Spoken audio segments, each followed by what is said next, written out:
Hey everybody! There's a new trailer out for Sonic the Hedgehog. They're experimenting with video game movies still, and I do think once they figure it out, it's going to be where the next major movie franchises come from. But I think there's a more interesting aspect to this, because they actually had to re-edit this entire movie due to the fan backlash over how Sonic initially looked. But I think what's interesting about it is that Sonic was actually made to look less believable, and now the fans like it more. Now of course, he's less believable because he looks more like Sonic from the video games. But this highlights quite a few things. First, let me point out that people have a positive association with Sonic looking the way he originally did, even though the game itself was not believable. Of course people were younger then, but more so than that, games don't work like movies do. A game doesn't have to have a believable storyline. You don't connect emotionally to the storyline in the game. You can, but that's not essential. What you connect to is the set of choices you can make and the things that happen to you as a result. That's what engages your brain. But we'll talk more about that whenever we do the game series. For now, what's important is that Sonic worked as a game, so fans now have those positive emotions associated with Sonic looking the way he did. Even though that doesn't work for the normal way your emotions would be triggered in a movie. It doesn't matter though, you just have to get those emotions going. And a blue humanoid hedgehog wouldn't be believable enough to work on its own anyway, so connecting it to the game was the right direction to go. But on top of that, the original design fell into the Uncanny Valley for a lot of people. The Uncanny Valley isn't actually about believability either, because of course cartoons aren't believable. It actually is about threat.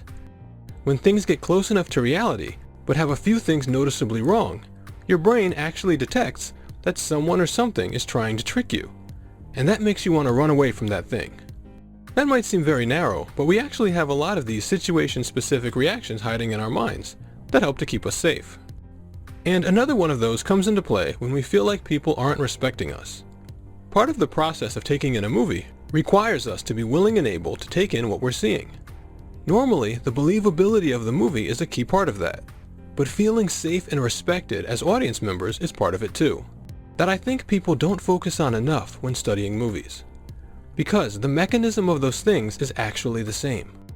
Just like we can't process something if it doesn't register as real to us, we also can't process something if doing so will make our lives worse. Yes, the very act of cooperating with a person or considering something they show us can actually be dangerous to us. In this case, if someone doesn't think that the things we like are important, if they don't pay attention to what we ask, then that person presents a situation where we're not prioritized well. Like we've talked about, we always have to divide resources when we work with other people, and we're always aware of who gets first choice and where we are in that order. But even more so, we're not just aware of where we do rank, we're also aware of where we should rank. If someone doesn't give us the amount of respect we think we deserve, then we won't interact with that person. This includes not doing what that person wants us to do. Like in this case, not wanting to watch their movie. But by the same token, we do better when we do cooperate with others.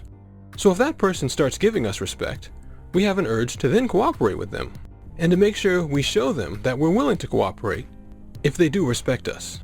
So we reward the filmmakers in this case by voting up their movie, making it clear we want to see it, and thanking them for doing Sonic right. But I think the general idea here is important. Often when we talk about movies, we treat believability as a sort of end goal. We try to argue for decisions by saying they're realistic, or criticize things solely by pointing out that they're not. But actually, believability is just a tool. It helps you to process the thing you're watching so you can feel emotions from it. But those emotions are the actual end goal. And anything that stimulates those emotions, or allows us to connect to something, will make it work, even if it's not believable by itself. I hope you liked that. Please share the video if you did, and I'll talk to you soon.